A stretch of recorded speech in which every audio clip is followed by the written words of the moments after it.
இன்றைய முக்கிய நிகழ்வுகள். தலைமைச் செயலகத்தை ஜப்தி செய்ய வந்த நீதிமன்ற ஊழியர்கள் நீதிமன்ற தீர்ப்பை அமல்படுத்தாததால் நடவடிக்கை.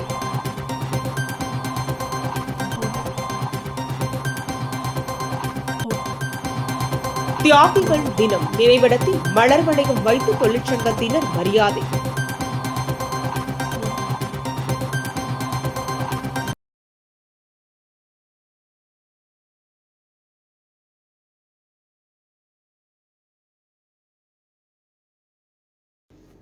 புதுச்சேரி அரசின் சாலை போக்குவரத்து கழக ஒப்பந்த ஊழியர்கள் பணி நிரந்தரம் செய்ய கோரியும் நிரந்தர ஊழியர்களுக்கு 7வது ஊதியக்குழுவின் பரிந்துரையை அமல்படுத்த வலியுறுத்தியும் ஒட்டுமொத்த ஊழியர்களும் அரசு பேருந்துகளை இயக்காமல் 3வது நாளாக வேலைநிறுத்த போராட்டத்தை தொடர்ந்து வருகின்றனர்.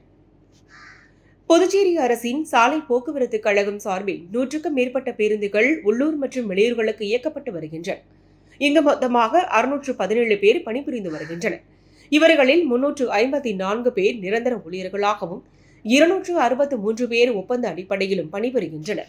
இதனிடையே கடந்த 15 ஆண்டுகளுக்கு மேலாக பணியாற்றி வரும் ஒப்பந்த ஓட்டுநர் மற்றும் நடத்துனர்கள் தங்களை பணி நிரந்தரம் செய்ய வலியுறுத்தி பல கட்ட போராட்டங்கள் நடத்தி வந்த நிலையில் அரசு இதுவரை எந்தவித நடவடிக்கையும் எடுக்காததாலும் நிரந்தர ஊழியர்களுக்கு 7வது ஊதியக்குழுவின் பரிந்துரையை அமல்படுத்த வலியுறுத்தியும் நேற்று முதல் 600க்கும் மேற்பட்ட ஊழியர்கள் பேருந்துகளை இயக்காமல் தொடர் வேலைநிறுத்த போராட்டத்தை தொடங்கினர்.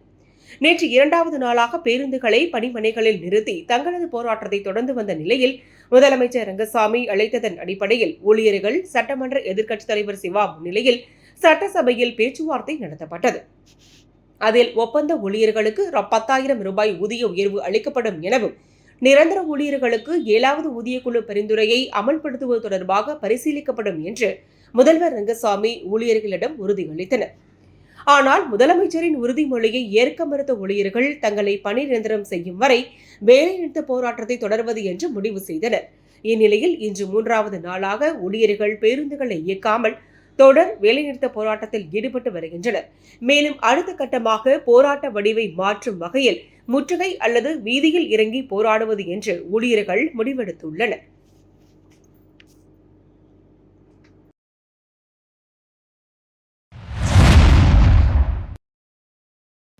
புதுச்சேரியில் மின்துறையின் அலட்சியத்தால் உயிரிழந்த சிறுவனின் குடும்பத்திற்கு 20 லட்சம் ரூபாய் நஷ்டஈடு வழங்க உத்தரவிட்ட நீதிமன்றத்தின் உத்தரவை செயல்படுத்தாததால் தலைமைச் செயலகத்தை ஜப்தி செய்ய ஊழியர்கள் வந்ததால் பரபரப்பு ஏற்பட்டது. கடந்த 2013ஆம் ஆண்டு திருக்கனூர் அடுத்த குனிச்சம்பட்டு பகுதியைச் சேர்ந்த ராமலிங்கம் மகன் மணிகண்டன் திருக்கனூரில் உள்ள பாரதிதாசன் அரசினர் ஆரம்ப பள்ளியில் படித்து வந்தார். பள்ளி விட்டு வீட்டுக்கு வந்த மணிகண்டன் அப்பகுதியில் விளையாடிக் கொண்டிருந்தார். அப்போது வேலியோரம் சென்ற அவர் மின்சாரம் தாக்கி பலியானார். விசாரணையில் அப்பகுதியில் சட்டவிரோதமாக கொக்கி போட்டு மின்சாரம் இணைப்பினை எடுத்து வீடு கட்டும் பணியில் தனியார் ஈடுபட்டிருந்தனர். அந்த மின்சார வயலின் மீது பட்டதால் மணிகண்டனை மின்சாரம் தாக்கியது தெரியவந்தது. மின்துறையின் அஜாக்கிரதையால் தான் விபத்து நடந்ததாக கூறி சிறுவனின் பெற்றோர் புதுச்சேரி நீதிமன்றத்தில் வழக்கு தாக்கல் செய்தனர். பாதிக்கப்பட்ட மணிகண்டனின் குடும்பத்திற்கு ரூபாய் 9 லட்சத்தை நஷ்ட ஈடாக வழங்க கடந்த 2017ஆம் ஆண்டு புதுச்சேரி 2வது கூடுதல் நீதிமன்றம் உத்தரவிட்டது.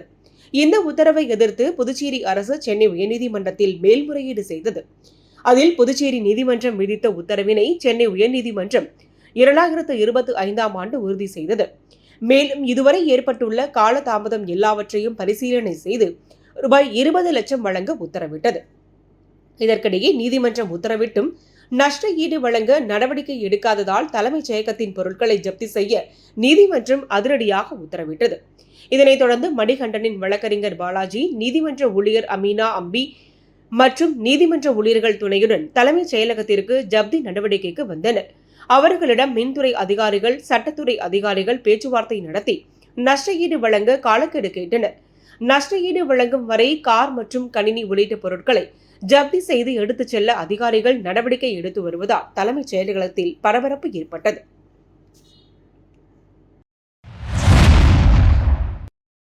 புதுச்சேரியில் மிகவும் பிரசித்தி பெற்ற வெளியனூர் திருக்காமேஸ்வரர் கோவில் ஆடிப்பூர பிரம்மோற்சவத்தின் ஒரு பகுதியாக நடைபெற்ற தெப்பல் உற்சவத்தில் ஏராளமான பக்தர்கள் கலந்து கொண்டு சுவாமி தரிசனம் செய்தனர்.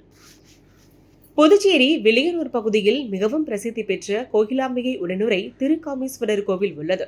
இங்கு ஆண்டுதோறும் ஆடிப்பூர பிரம்மோற்சவ விழா வெகு விமரிசையாக கொண்டாடப்பட்டு வருகிறது.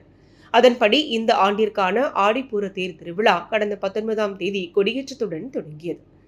விழாவின் முக்கிய நிகழ்வான திரு தேரோட்டம் கடந்த ஞாயிற்றுக்கிழமை நடைபெற்றது. நேற்று சுவாமிக்கு தீர்த்தவாரி மற்றும் அம்மனுக்கு வளையல் அணியும் நிகழ்ச்சியும் நடைபெற்ற நிலையில் இன்று இரவு தெப்பல் உற்சவம் நடைபெற்றது. முன்னதாக மாலை சுவாமிக்கு சிறப்பு அபிஷேகம் மற்றும் தீபாராதனை நடந்தது. தொடர்ந்து மின் அலங்காரத்தில் சுவாமி தெப்பல் உற்சவம் நடைபெற்றது.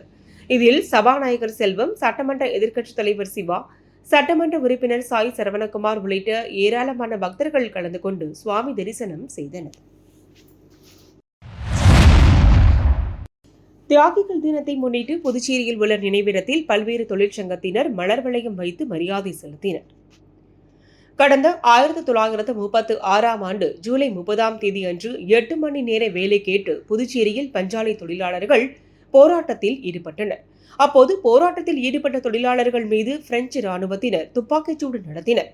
இதில் 12 தொழிலாளர்கள் உயிரிழந்துள்ளனர். மேலும் தொழிலாளர்களின் போராட்டம் காரணமாக 8 மணி நேர வேலையும் உரிமையும் வழங்கப்பட்டது. இந்நிலையில் ஆசிய கண்டத்திலேயே முதலில் புதுச்சேரி மண்ணில் 8 மணி நேர வேலை செய்யும் உரிமை வழங்கப்பட்டது. தொழிற்சங்கம் அமைக்கும் உரிமை, சம வேலைக்கு சம ஊதியம் பெறப்பட்ட இந்த தினத்தை தியாகங்கள் தினமாக தொழிற்சங்கம் சார்பில் அனுசரிக்கப்பட்டு வருகிறது. அதன்படி ஜூலை 30 தியாகிகள் தினத்தை முன்னிட்டு புதுச்சேரி கடலூர் சாலையில் உள்ள தியாகிகள் நினைவிடம் அலங்கரித்து வைக்கப்பட்டது. ஏஐடியூசி தொழிற்சங்கத்தினர் ஊர்வலமாக வந்து தியாகங்கள் நினைவிடத்தில் மலர் வளையம் வைத்து மரியாதை செலுத்தினர். இதேபோல் பல்வேறு தொழிற்சங்கத்தினர் மற்றும் பஞ்சாலை ஊழியர்கள் தியாகிகள் நினைவிடத்தில் மலர் வளையம் வைத்து அஞ்சலி செலுத்தினர். மக்கள் தலைவர் சுப்பையா புகழ், மக்கள் தலைவர் சுப்பையா புகழ், புரட்சி புரட்சி புரட்சி. செயலாளர் மூர்த்தி அவர்கள் தலைமையில் தருமாறு கேட்டுக்கொள்கிறோம்.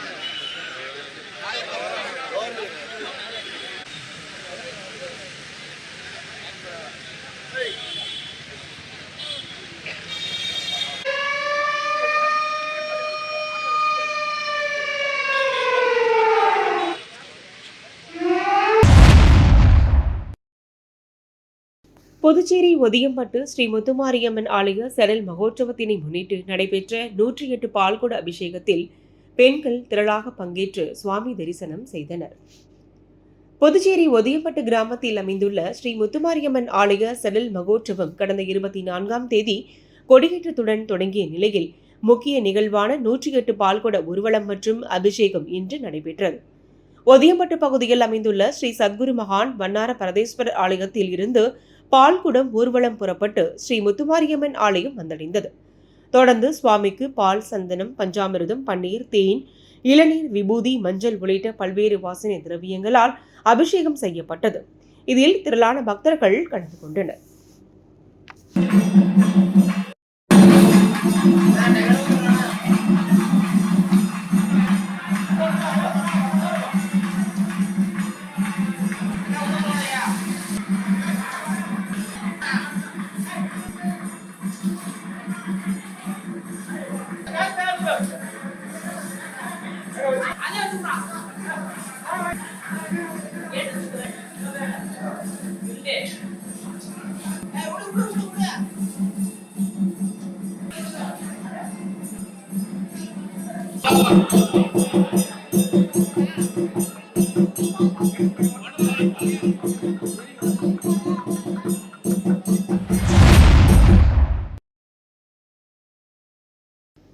ஒதியம்பட்டு ஸ்ரீ முத்துமாரியம்மன் ஆலய சரல் மகோற்சவத்தினை முன்னிட்டு வன்னியர் குல மரபினர் ஏற்பாட்டில் 6ஆம் நாள் சுவாமி வீதி உலா நடைபெற்றது. புதுச்சேரி மாநிலம் வெளியனூர் கொம்யூன் ஒதியம்பட்டு கிராமத்தில் எழுந்தருளி இருக்கும் ஸ்ரீ முத்துமாரியம்மன் ஆலய சரல் மகோற்சவத்தினை முன்னிட்டு வன்னியர் குல மரபினரால் நடைபெற்ற சுவாமி வீதி உலாவில் திரளான பக்தர்கள் கலந்து கொண்டு சுவாமி தரிசனம் செய்தனர். இதில் சுவாமி சந்தன காப்பு அலங்காரத்தில் திருவீதி உலா வன்னியர் குல மரபினரால் மிக சிறப்பான முறையில் நடைபெற்றது. மேலும் இரவு வான வேடிக்கையுடன் பல்வேறு கலை நிகழ்ச்சிகளுடன் நடைபெற்ற சுவாமி திருவீதி உலாவில் திரளான பக்தர்கள் கலந்து கொண்டு வீடுதோறும் சுவாமிக்கு தீப ஆராதனைகள் காண்பிக்கப்பட்டு சுவாமி தரிசனம் செய்தனர். நிகழ்ச்சிக்கான ஏற்பாட்டினை உபயதாரர்கள் வன்னியர் குல மரபினர் மற்றும் ஆலய சிறப்பு அதிகாரி பர்குணன், உற்சவதாரர்கள் மற்றும் ஒதியமட்டு கிராமவாசிகள் வெகு சிறப்பான முறையில் செய்திருந்தனர்.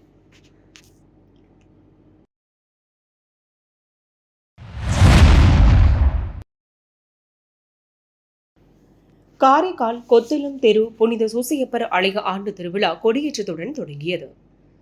காரைக்கால் மாவட்டத்தின் மையப்பகுதியில் அமைந்துள்ள கொத்தலம் தெருவில் அமைந்துள்ள பழமை வாய்ந்த புனித சூசையப்பர் ஆலய ஆண்டு திருவிழா 3 நாட்கள் நடைபெறுவது வழக்கம்.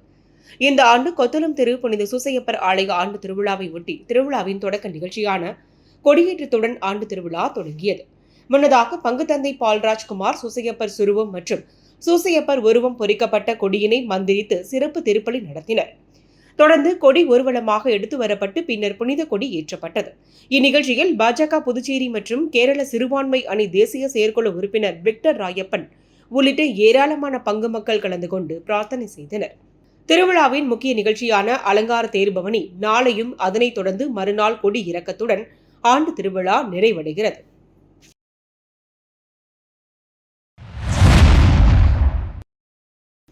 புதுச்சேரியில் எய்ட்ஸ் குறித்து நடத்தப்பட்ட விழிப்புணர்வு மாரத்தான் போட்டியில் 500க்கும் மேற்பட்ட மாணவர்கள் ஆர்வமுடன் பங்கேற்றனர்.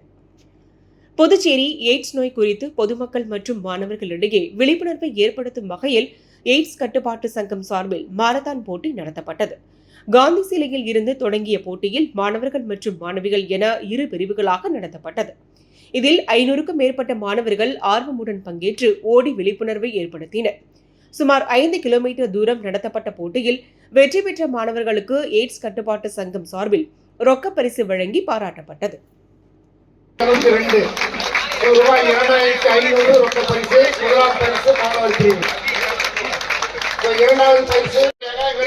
ஆறுதல் பரிசு திரும்ப வழங்கப்படும். பெண்கள் முதல் பரிசாக 4 பரிசு 2000 இரண்டாவது பரிசாக பெறுகிறார். புதுச்சேரியில் உள்ள புனித புதுமை அந்தோனியார் ஆலயத்தில் நடைபெற்ற ஆடம்பர தேர்பவனியில் திரளான கிறிஸ்தவர்கள் கலந்து கொண்டு வழிபட்டனர். புதுச்சேரி உருளையன்பேட்டை தொகுதிக்குட்பட்ட முத்தமிழ் நகர் பகுதியில் உள்ள புனித புதுமை அந்தோனியார் ஆலயத்தின் ஆண்டு திருவிழா கடந்த 22ஆம் தேதி கொடியேற்றத்துடன் தொடங்கியது. ஆண்டு திருவிழாவினை ஒட்டி நாள்தோறும் சிறப்பு திருப்பலி நடைபெற்ற நிலையில் விழாவின் முக்கிய நிகழ்ச்சியான ஆடம்பர தேர்பவனி மாலை நடைபெற்றது. முன்னதாக சிறப்பு திருப்பலி நடத்தப்பட்டதைத் தொடர்ந்து அந்தோனியாரின் சொரூபம் அலங்கரிக்கப்பட்ட தேரில் வைக்கப்பட்டு ஆடம்பர தேர்பவனி நடைபெற்றது. இதில் ஏராளமான கிறிஸ்தவர்கள் பங்கேற்று பாடல்களை பாடியவாறு வழிபட்டனர்.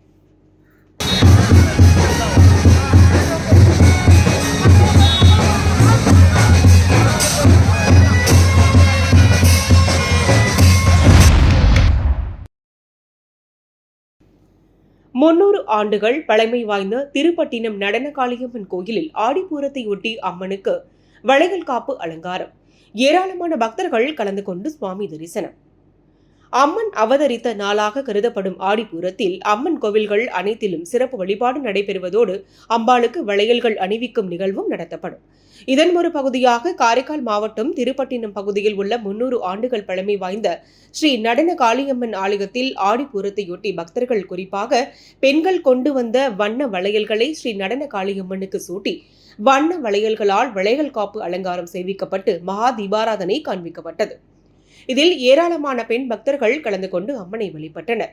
அம்மன் வளையல் அணிந்து தாய்மை கோலம் கொண்ட நாளாகவும் ஆடிப்பூரம் இருப்பதால் இந்த நாளில் வழிபடும் பெண்களுக்கு குழந்தை பாக்கியம் கிடைக்கும் என்பது பக்தர்களின் நம்பிக்கை.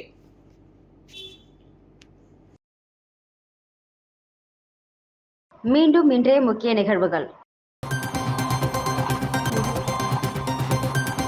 தலைமைச் செயலகத்தை ஜப்தி செய்ய வந்த நீதிமன்ற ஊழியர்கள் நீதிமன்ற தீர்ப்பை அமல்படுத்தாததால் நடவடிக்கை.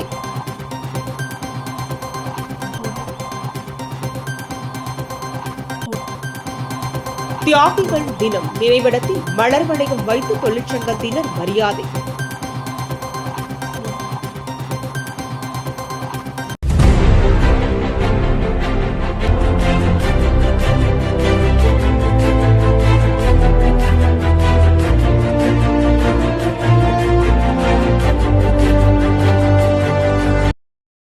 செய்திகளை உடனுக்குடன் தெரிந்து கொள்ள ஆஸ்கார் யூடியூப் சேனலை சப்ஸ்கிரைப் செய்யவும்.